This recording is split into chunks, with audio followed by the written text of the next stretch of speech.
The Southern Cross Astronomical Society of Miami, Florida is proud to present the 2021 Winter Star Party Virtual Edition, February 8th through the 11th. Because of COVID, we will not be able to get together in person this year, but we won't let that stop us from getting together online with old friends and make some new ones. There will be all new presentations about double stars, astroarchaeology, Mars exploration, and more. Enjoy classic videos from past winter star parties by Tippy Dioria, Dr. Mike Reynolds, John Dobson, and more. There will also be door prizes, but you have to register online by January 30th. To register, please visit www.scas.org. Go to the Winter Star Party tab. Select 2021 Virtual Winter Star Party from the drop-down menu. Go to the bottom of the page. Enter your name and email address and press register. And best of all, it's free. Then join us February 8th through the 11th from 7 to 11 p.m. Eastern Standard Time on www.explorescientific.com/Winter Star Party. Mark your calendar. See you there.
Well, hello everybody. You have our team back together again here. It's Scott Roberts and Tyler Bowman and Jerry Hubbell, and we're all excited to be with you here on this Friday. So happy Friday, everyone. It's been a good day. We spent the morning creating a video for the Explore Scientific 2-room pop-up observatory tent. Who's this stuff? What's that? Who's this we stuff? We. Who was coaching you along the way? Okay. Yeah. Who's holding the camera? Not me. Yeah, not you. That's right. Coaching. That's right. So, that's right. So, so I thought I would have Tyler on to talk about the tent a little bit. We even tried, one of the things that we knew we could do, we can hook we can hook multiple ones together, and so we just wanted to show how that worked out and everything. So what can you tell us about the observatory tent and your video making experience there, Tyler? I can do it with one arm. One arm. And Wow. literally tear it down and pull it up with one arm. That's cool. That's very how cool. simple and easy it is to use. Mm-hmm. And there's a video out there. Is it already posted? I don't know if it's posted, but I do know the video has been posted. Okay. All right. Well, we'll show the video on our show on Monday. But I do have a picture of us combining two sets of tents, or the pop-up observatory tents, to make a 10 by 10 square. Okay. Which is pretty amazing in my opinion. Yeah. But me, because I look. Well, once we saw it set up, it was like, I got to get 2 of these. Okay. So that's us. They had to shoot like this panoramic image, and but it makes 2 5x5 foot control rooms. Okay. With doors that go into a 10 by 10 foot observing space. So that's pretty cool. And we think we can actually hook, I guess, 2 more together. We could possibly do a lot more. Yeah. So you could have a multi-room, pop-up observatory tent city or something, or village. So, You could definitely there was enough room where me and Scott are in that you could put at least maybe 2 or 3 more telescopes in there. Right. Yeah. If need be. Right. 2 big telescopes for sure. Smaller telescopes or camera tracking systems or whatever. But, as Tyler pointed out, these tents will keep, the wind off your back for sure. They can block, block stray light. If you put down a ground cloth like we recommend that you do, you're going to save yourself a lot of problems with dew. It's just and keeping the dirt down off yourself and your instrument is pretty nice. But it was roomy in there, I thought. Roomy. Very roomy. I mean, you can see we don't have masks on. That's how much room it was in there. We were at least 6+ feet apart in there. That's true. It was crazy. It was crazy.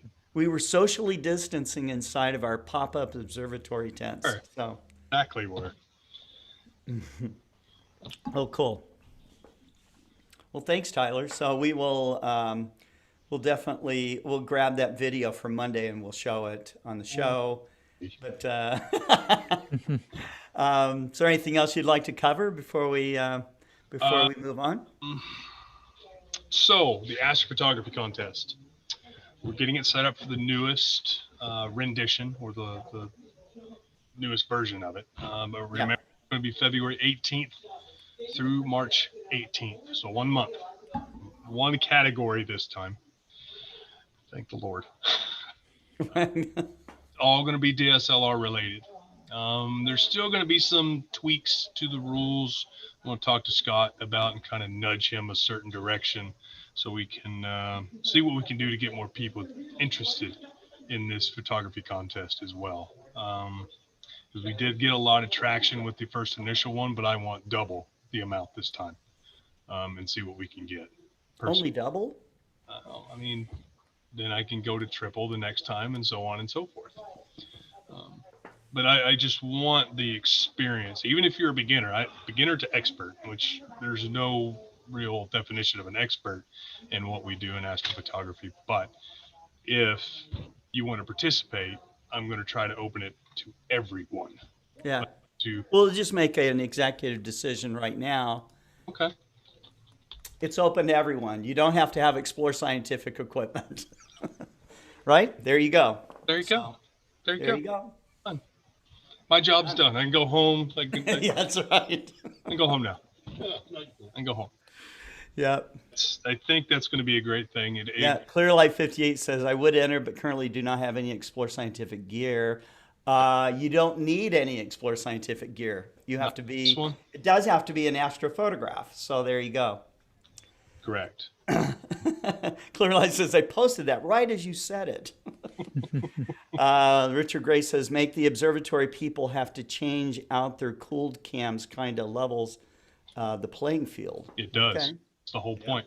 I want to see what you can do with basic essential equipment.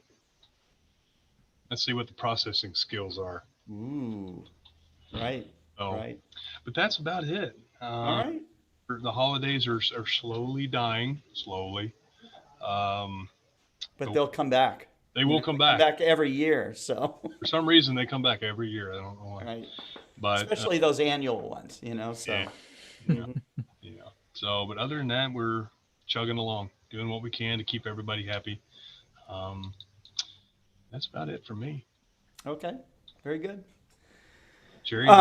There's a question though. Where are you going to submit? Where do we submit? And we've talked about that too. It was the last one. We'll create a little sub bracket on our website underneath the Alliance Plus bracket, and it'll have a link for the astrophotography contest.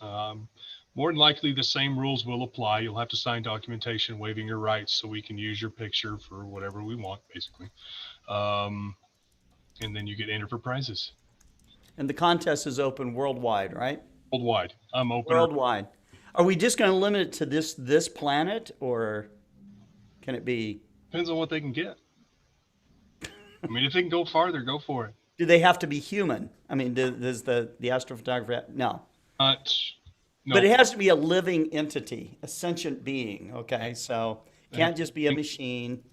All right, so we have a requirement too, also, right? When you submit your photograph, you have to register to be an Explorer Alliance member. You do. That is one requirement. You do have to join. Joining is free. It's totally free.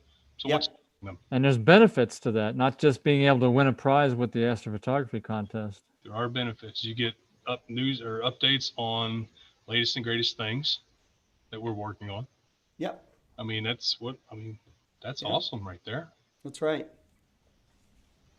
But other than that, that's all. Now, Jim, we do accept Vulcans. If Vulcans want to do it, Klingons, we don't care. Okay. Star Trek references make my head hurt. Oh God. If it's a sentient being and it can operate a telescope and make an astrophotograph anywhere in the solar system, it's okay. And I've already gotten ideas for the next ones after these. So I'm working on it, doing my best here, folks. Yep. Brian Fanning says he just registered for the Explore Scientific Winter Star Party. It's actually not the Explore Scientific Winter Star Party. We have agreed to help them broadcast the event. So it is still the Southern Cross Astronomical Society's Winter Star Party, and which we are very happy to participate in and to help them get this virtual event going. So, but to enter the contest, you do have to be a member of the Explorer Alliance. Okay, so that is a requirement. But again, you can join at the legacy level if you like. That makes it a free membership. If you want to join at one of the two paid memberships, and I recommend doing the platinum level, it's $100. If you were going to buy something from us at cost over $100, you can apply that platinum membership immediately back. We give you a $100 gift certificate right back. Okay, so again, it's free, but the platinum level gives you even better benefits. So that's something to consider here. So key thing that I love about the platinum membership, replacements. Doesn't matter when. Advanced replacements. Advanced product replacement. That's right. Yeah. That's the main thing. Yeah. As long as we have it in stock, we will advance anything that is wrong with your telescope. That's right. We'll turn a blind eye to whatever you do and give you a new one if we have it in stock. But other than that, video on the two-man or two. Yeah, and Harold Locke says that per year, and it's every year. Yeah, you have to. It's an annual membership. It is worth it. Yeah. You're protecting your investment better than. And you can use that 100. And we Explorer Scientific sells all kinds of other things. It's even beyond astronomical equipment. So we have binoculars, spotting scopes, laser rangefinders, all Yep. kinds of sports optics. So Weather systems. weather systems, new weather gear that's coming out, clocks. EDM, So whichever you want. that's right. That's right. But before I go, the video for the 2-room pop-up observatory tent will be up Monday. So y'all can all laugh, poke fun, do whatever. But you'll get to see me take it down and pull it up with one hand. Or one arm / hand. So it can be So done. it's not like Thing from the Addams Family where that. It's not this. No, he's Okay. not from Vegas either with the one-armed bandits either. I have both. It can be done. It sure is stuff can be done. That's what right. Tyler's new nickname is going to be, one-armed bandit. I've been called worse. So, but all right, gentlemen, I'm going to get to it. Kent's hollering at me to get to work, as usual. Is he? Yeah, that's what he does. That's the difference between you and him. He tells me to work. You just look at me and I know to go to work. All right. Y'all All right. All right. Thanks. Thanks. Take care, Tyler. Bye. Yep. Well, we ran a little clip before we started our talk here about the Winter Star Party, and it's going to be a very exciting event. I think it's coming up very soon, so you definitely want to register. Registration's free with the Winter Star Party, so you'll be going on to the Southern Cross Astronomical site to register and. To watch it, you can either go to explorescientific.com/Winter Star Party, or we'll also be giving links to their YouTube channel, so you'll be able to watch it there as well. So, at least I think that's how it's going to work. At this point, for sure, you'll be coming to our site, and we will provide links where you can go out from there. Have they posted any agenda or schedule of events and talks and things yet?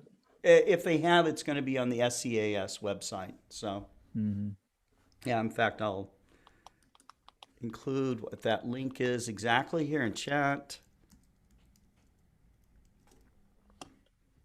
This is the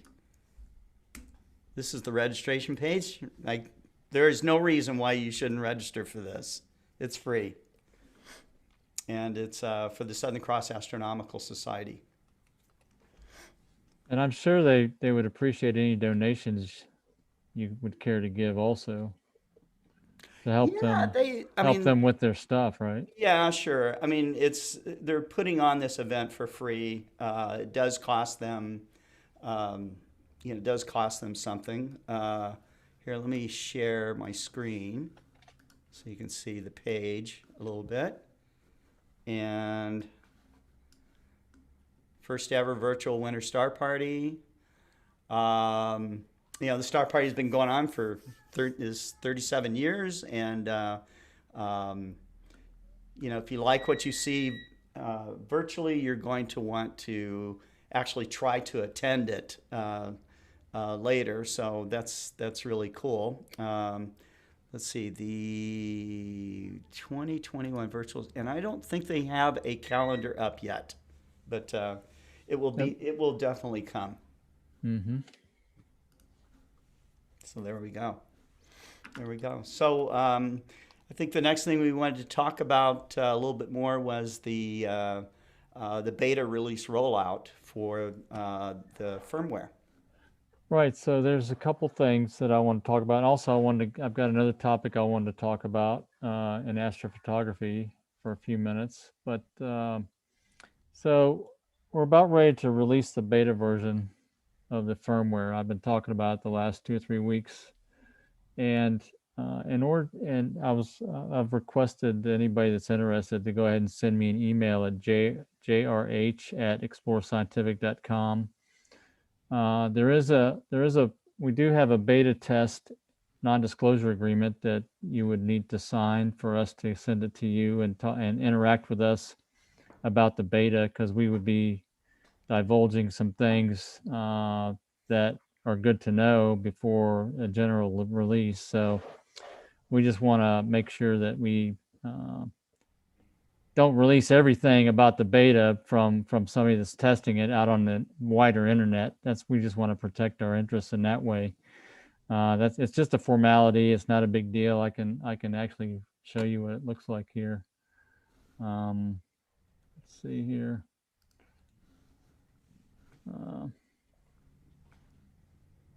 Actually, it's like a lawyer document, so it's not it's not the easiest.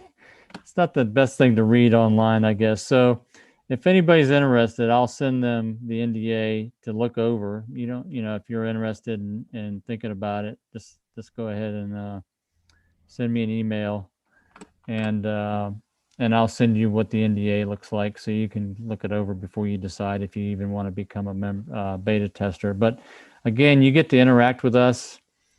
You get to make suggestions for fixes, of course, if you discover anything, and we appreciate the work and the help that you guys would do to helping us. And you get to see the early release of the system, which is kind of cool. You'll be able to see what advantages, what new things are going to come out. And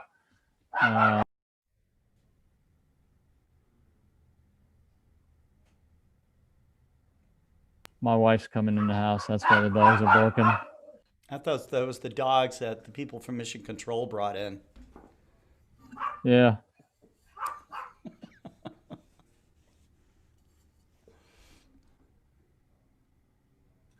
So that's that. So just let me know. Yep. Great.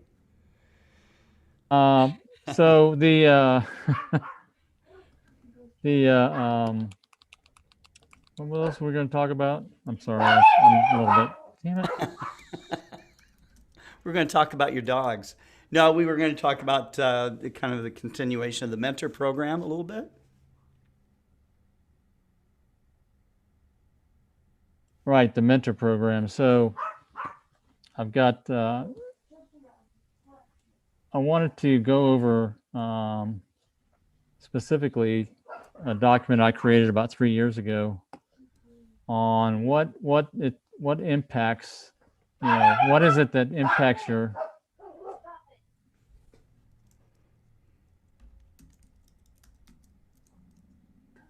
I apologize for that.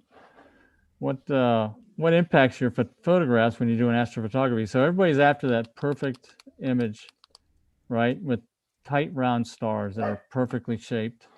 And there's a lot of things other than just the general auto guiding problems or tracking problems that can cause an issue with getting the perfect astrophotograph.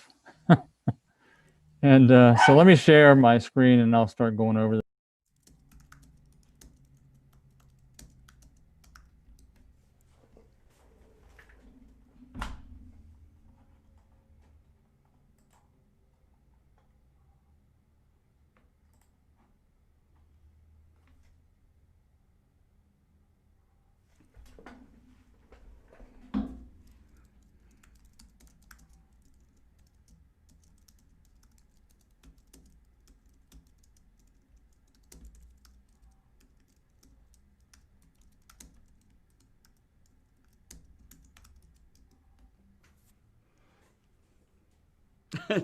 Jose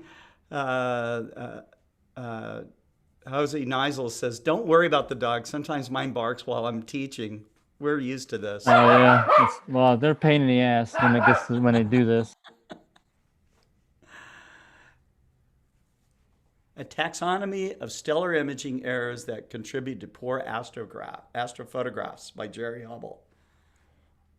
Right. So this is basically a list of things, a categorization of items that in different areas that would cause problems with the photographs. And so everybody's after this perfect astrophotograph with perfect stars. And that's really the primary thing that people look when they go to judge a photograph is the point source of a star, what it looks like on the photograph. And that point source is rendered as a what's called a point spread function. Okay, right here, and that's what the image looks like. It's basically a bell-shaped curve for light intensity across a circular area. It's not a, if you've got the sampling correct, then you're going to have the star spread out over a few pixels. And typically the point spread function is, to be critically sampled, is spread out over around 2 to 3 pixels, okay, in radius, in diameter, basically, a full width to half maximum. And that's the full width to half maximum. You can relate that directly with the seeing of the sky, how good your sky is. So the worse the sky is, the bigger the blob, basically, on the image for the star. So let's start. I guess let's start into this. What kind of things are involved with getting a perfect image? So this is the primary indication that we're talking about. There's other ways to judge an image, but this is the one we're going to talk about, the shape error. Okay, I call it the total stellar image shape error.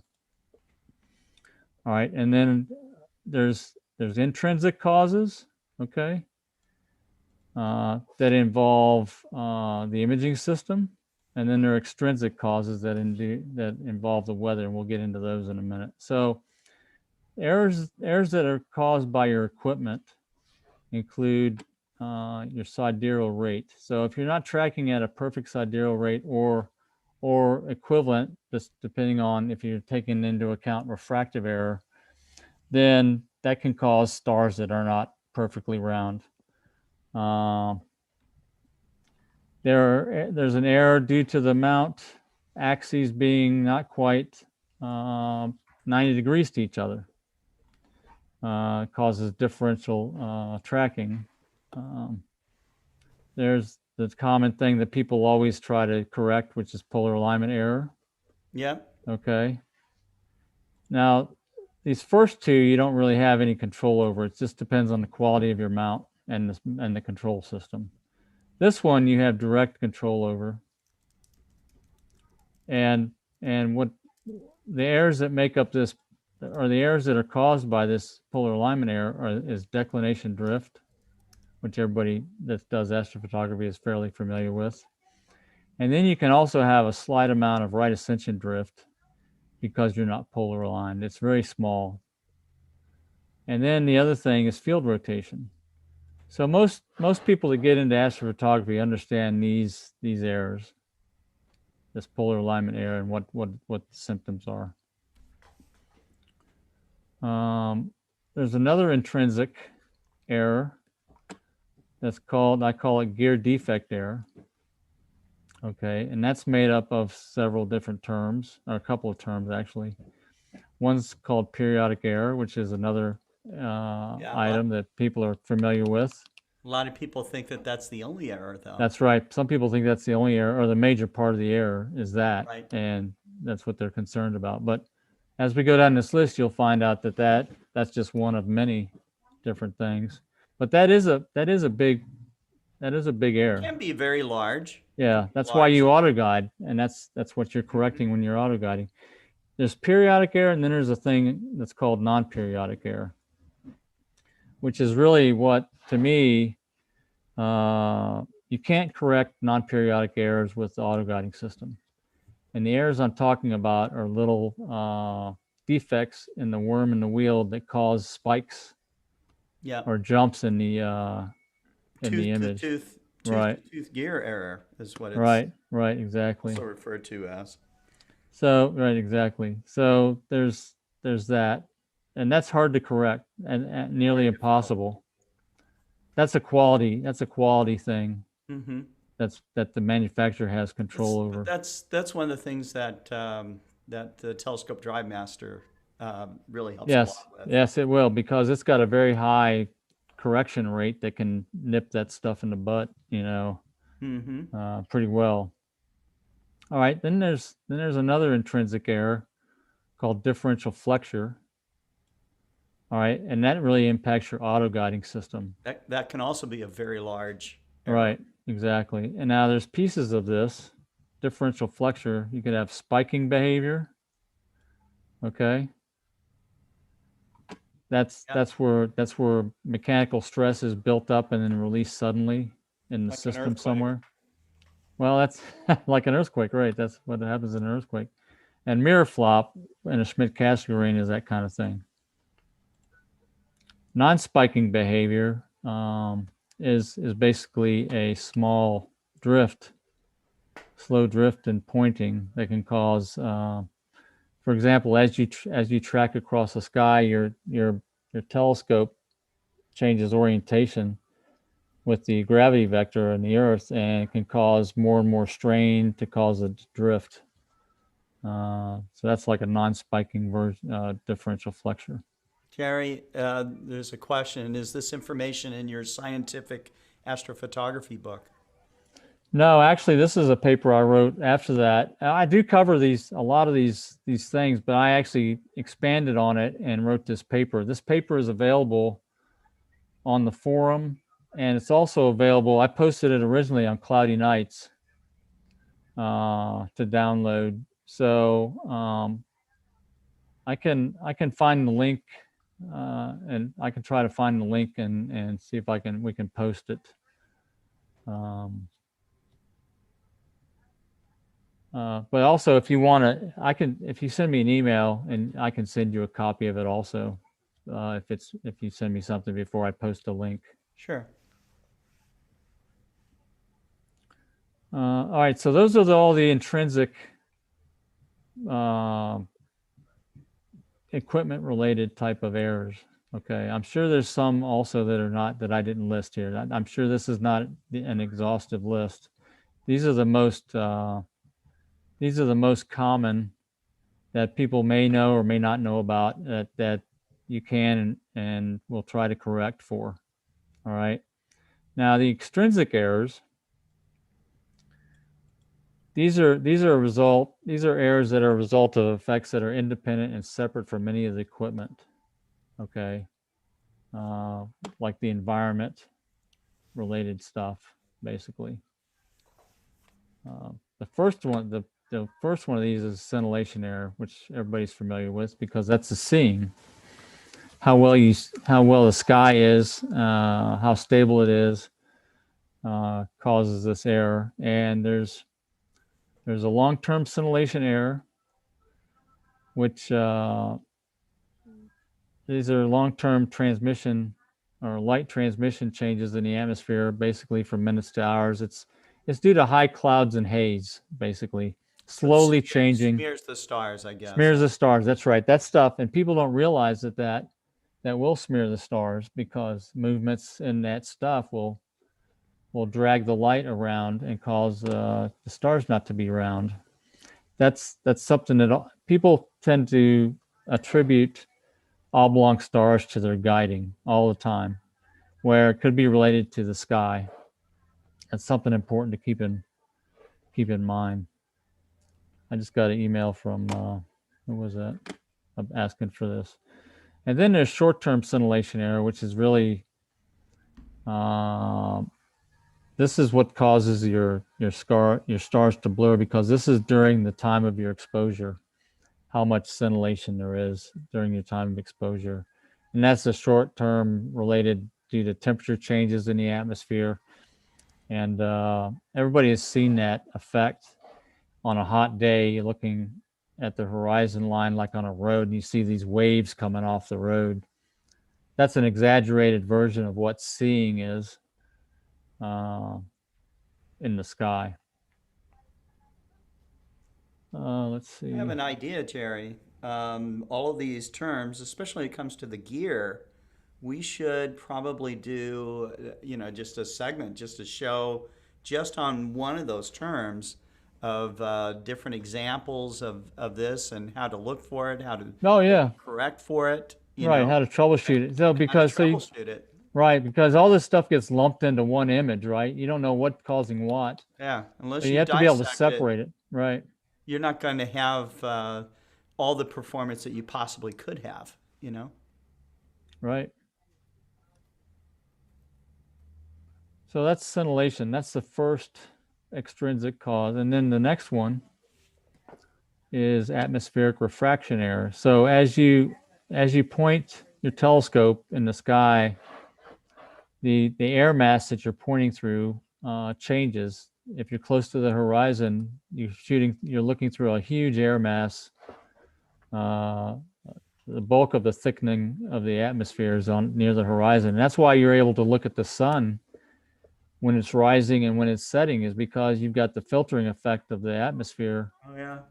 Well, you also see how fast the sun sets. You know, it has that lensing effect makes it change. You know.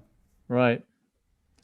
And that's exactly what it is. It's a refractive error in the pointing of the telescope, and it causes objects to appear to move independent of the normal sidereal rate. It creates pointing errors too, because yes, that's right. And the pointing can be off several arc minutes. Okay. Yes. Maybe even as much as half a degree, and maybe more than that. Okay. That's right. Depending on what the atmospheric refraction is like. I think that if I'm right, there was a temperature refraction effect that happened as a possible cause of demise for the Titanic. You know, that they suddenly saw the iceberg appear because of temperature changes across the ocean. You know, that's interesting. Yeah. Now you So see it, now you don't. You know, or right. You didn't see it, now you do. Right. It's kind of like it was cloaked or camouflaged. Yeah. So there's two terms, or there's two impacts for this atmospheric refraction. One's on declination and one's on right ascension. There is a way to correct for some of this. It's called, if you look it up, it's called the King rate in terms of the right ascension rate. It's not sidereal, perfectly sidereal. It's an alternate rate that corrects for some of the refractive error and gives you an average. It's basically called the average King rate, so that it perfectly corrects refractive error around 30 degrees altitude. Okay, and when you're higher than that, it might be a little bit fast, and when you're below that, it's a little bit slow. But on the average, it corrects for it, the refractive error of the atmosphere, better than the sidereal rate. That's called the King rate. The King rate. Yeah, named after E.S. King. King, right. Yeah, it used to be thought that, during the industrial age, that eventually we would create machines that were essentially perfect. And certainly King was chasing after that. Right. Right. And the problem is that, you can't machine parts that are truly perfect. It's just not possible. And so, or that handle a bunch of different cases that are not dynamic in their configuration. There right? You go. Right. Let's just throw that in too. Yeah. So, it was, so we never achieved anything that was, we've made extremely, what we would consider to be high precision, but still not perfect. Right. Now there is a way, there is a calculation for the refractive error. It's a model of the atmosphere that takes the air temperature and the barometric pressure into account. And I've played around with that calculation that you can apply to your mount pointing to correct what you said. So a lot of high-end telescope systems have that refractive error correction, and it's built into the ASCOM driver. And I started to implement it in our ASCOM driver, but I never finished that. So that may be something in the future that I should probably implement to get even more precise pointing. When I was at Meade and we were developing the LX200, we put in a model, but it was a static model of atmospheric refraction. Okay. That changes with altitude. humidity, all these Temperature, things. right? Temperature and Sure. pressure, right? So sometimes it worked very well, other times, okay, and sometimes Yeah. not so well. So it can be pretty extensive model to correct for this small effect. You know, that's professional high-end, professional observatories use this information to help them point uh, within a couple of arc seconds, basically, is what you Right. get to the point where you can do. But of course, you got to be high up on a mountain to get rid of other problems. You know, you Mm-hmm. got to have expensive computer systems and expensive engineers to build this stuff and to make it work at that level of precision. Mm-hmm. So the last thing that really impacts your image is the chromatic effects of the atmosphere, where the light gets spread out chromatically like a prism, Right. and that'll make a star look like it's oblong also. Sure. And it'll also make it look like your Apo has a lot of chromatic That's aberration. exactly right. That Exactly. is something that fools a lot of people. Yes. We get photos all the time sent in to us, and it ends up that it's chromatic, this chromatic effect. Of the And refractive, right? The refractive yeah. air of the atmosphere, right? Not Mhm. the lens. So we're looking looking through a refractive element with a refractive element. Right. That's what it is. So, And it's surprising how much chromatic aberration you can get. all right. So then there's this catch-all group I call it the environmental random error. Uh, it's non-periodic stuff, and then spiking behavior Yeah. due to the environment is what I'm talking about here as one type of, and it's wind. Wind is a big thing. Yeah. All right, and vibration. Yes. In And people, California, we have earthquakes all the time. Okay. hmm Uh, you know, and so that can also be a problem. Your telescope is vibrating just a tiny little bit. You don't even know it. right, So exactly, and it's transient. yes. So you may not feel it or think you felt something, and you don't Oh yeah. realize, you don't think. Then you look at your image and say, "What the heck caused that?" Yeah. When I lived in California, grew up, I was growing up living in California for a long time. If it wasn't a magnitude 4 earthquake, I didn't even notice it, Oh yeah. hmm So, And then there's non-spiking environmental errors or slow-moving effects, seasonal. So you get things like diurnal temperature changes, which are daily temperature changes, or even less than daily. It's hourly. Over a few hours, you get, and it's like your focus changes, your focus position changes over a few hours. That's something that people don't realize maybe when they first start out. If they're looking for the best images, you rarely have tight control over the focus position. And you see temperature changes affect your focus as you're taking images every hour. So that's the kind of thing that you really pay attention to. Um, there's probably other types of errors. This is a smattering of the most common ones that I've thought about over the years. yeah. Uh, I'll throw in another one. uh-huh. Your friends that go to your star party with you, okay? Oh, uh-huh. So, Yeah, right, my friends exactly. would gather around in a big circle and jump up and down simultaneously around my telescope while I was trying to hand guide it. So, So that would be the spiking environmental random error. That would be vibration. That would be star party friends. it would be crazy star party friends jumping. So that's Yeah. CSPFs. Yeah. CSPS. That's right. Uh, so understanding each of these components is really important to troubleshoot your problems. Like you said, Scott, at the beginning, in order Yeah. to troubleshoot issues with your images, all these effects get globbed together into one image, and Right. and you don't have a clue what could be going on until you start to look at each one of these. Or actually, this is kind of like a checklist of things, right? You could treat this as a checklist where you start at the top and you say, all right, I've taken care of the sidereal rate error. Well, I know that my mount system is capable of getting an accurate rate. Yes. All right.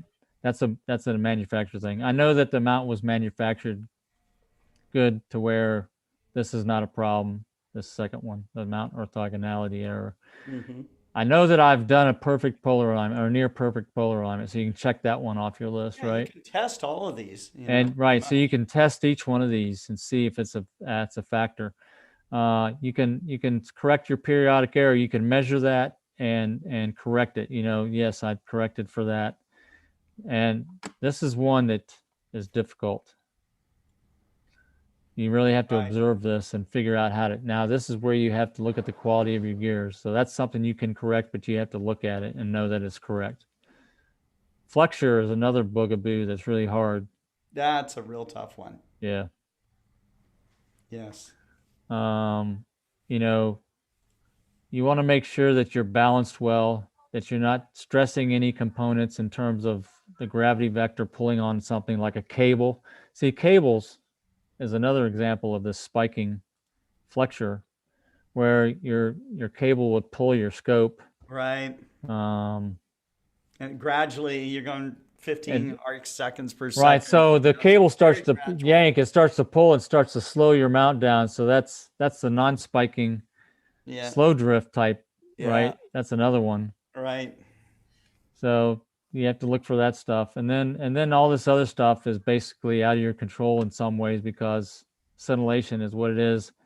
You want to observe as many times as you can get away with, but you need to understand what you're going to get if you decide to observe when it's not a perfect night. You may only get like a handful of perfect nights a year where you're located at, but Right. you need to get out and observe a lot more than that, or take pictures a lot more than that. So you need to understand, all right, tonight's not a perfect night.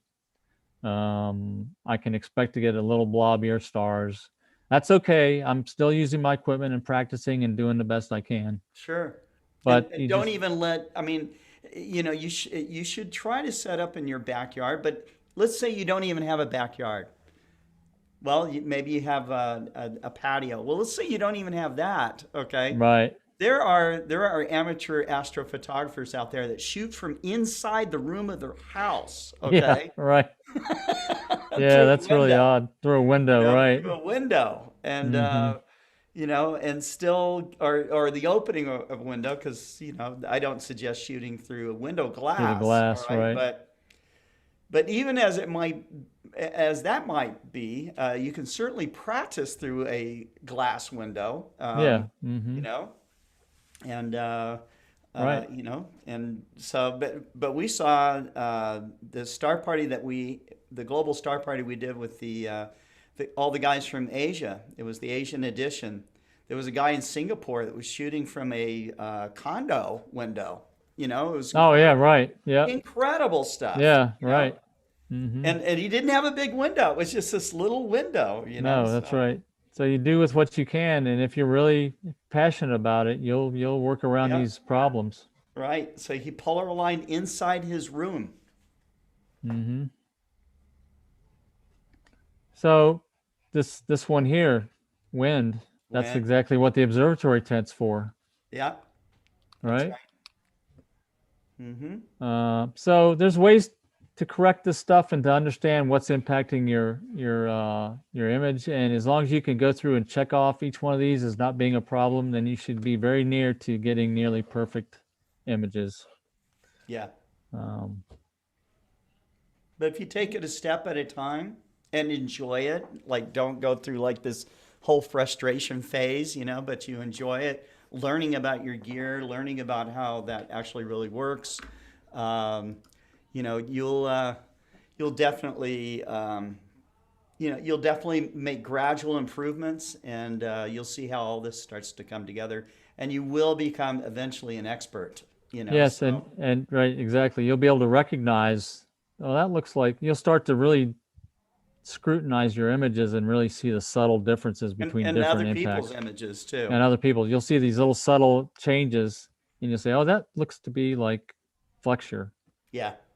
It could be flexure." Yeah.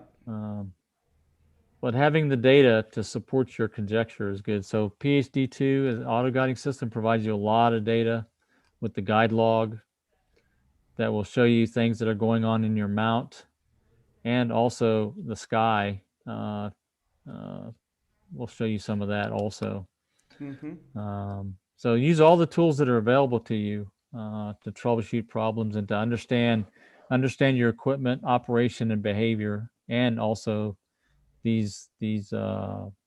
all these error terms that are related to it. And I'll be sending this out to people that request it, but also let me see if I can find it on Cloudy Nights. Let me do that real quick.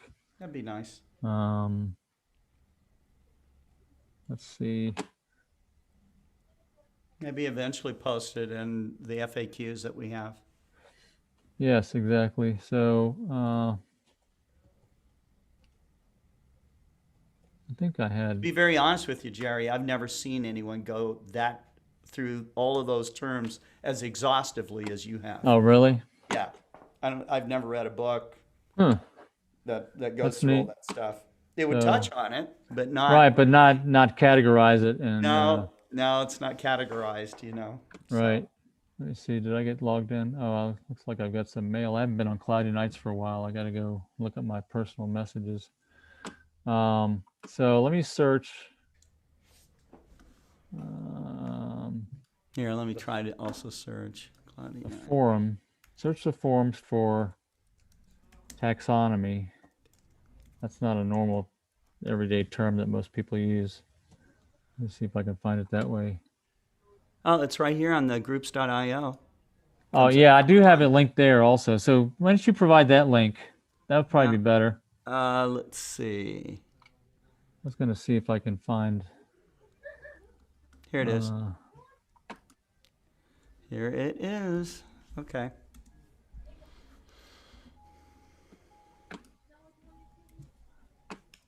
There you go. Okay, good. Let me see if that link works.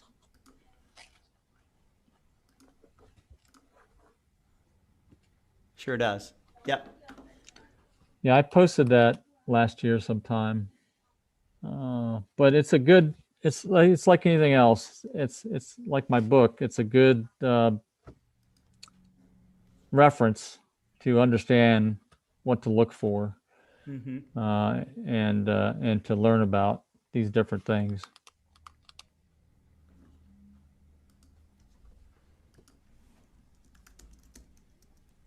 Yeah, I recommend that you print that piece, the taxonomy thing out, because you're not going to find that anyplace else. That is a rare document. Yep. Now I could use some additions. So if you guys come up with some ideas on other things that are different effects that you've discovered or that you have thought about might be an effect, then let me know. Sure. And we can update the document. The other section of the document that I haven't gone back and finished yet. So that's the listing of all the different problems. The next section was supposed to be about how to correct each of those different issues. What techniques you can use to correct each issue. Yeah.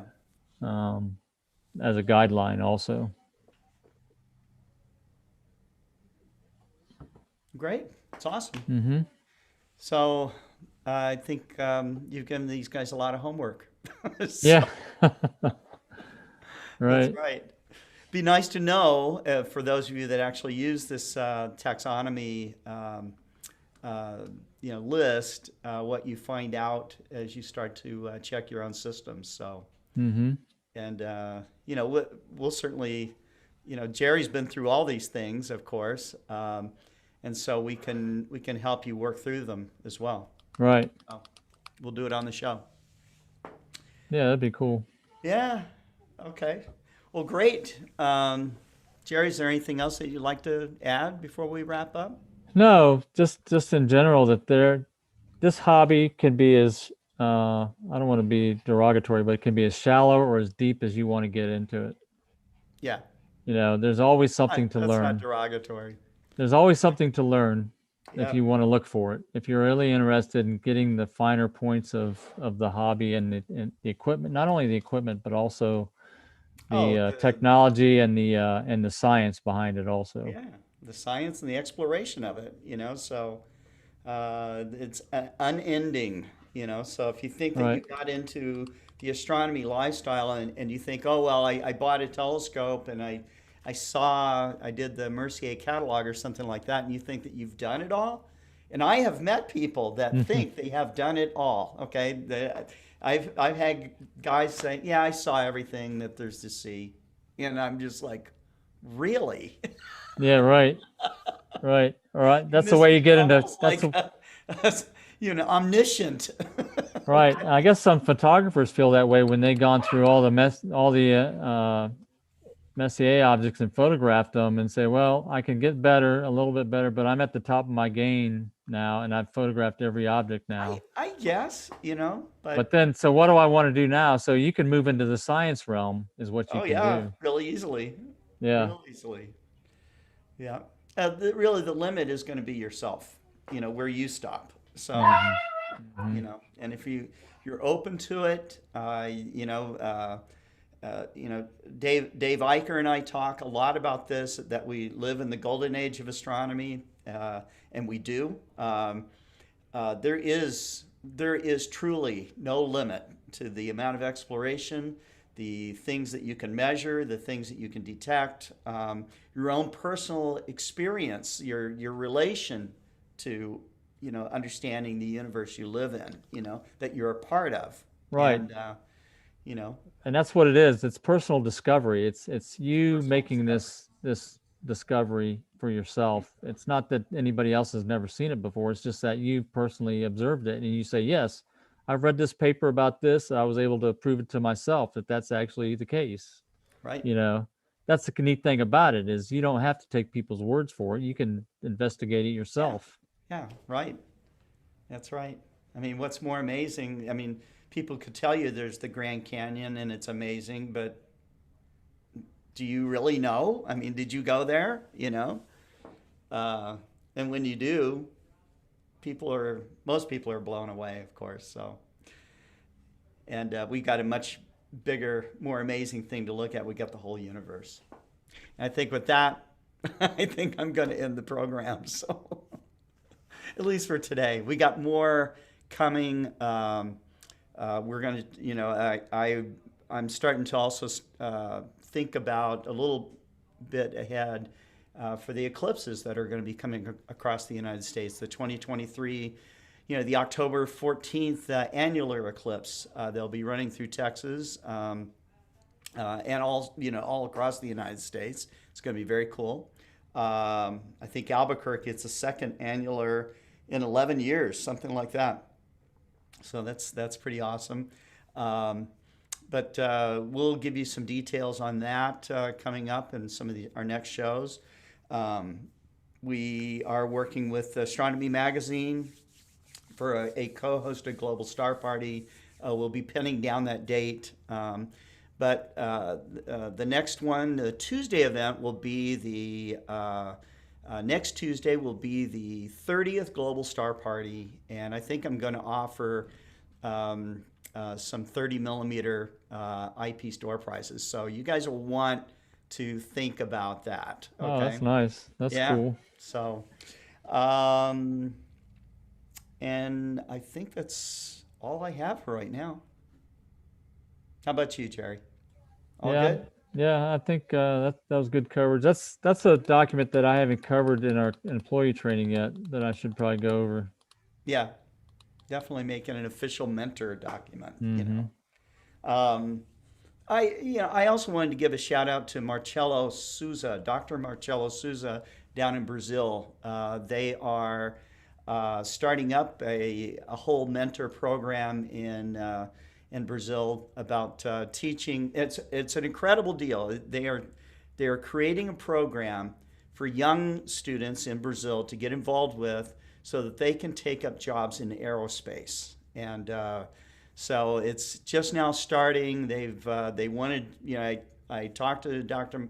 Souza about the mentor program that we have, and he thought it would be a great partnership. So we're doing that, and so at one point we'll be telling you more about that too. So that's it. Jerry, thank you. You have a great weekend. Yeah, All of you you too. guys out there that chatted in with us and follow us, and if you're just watching later in replay, have a great weekend. It's clear here in Arkansas, so not sure if I'm going to be getting out tonight or not, but maybe. I'll certainly get out with my binoculars, those giant binoculars you saw at my apartment. So, and have a good one. We'll talk to you later. Good night.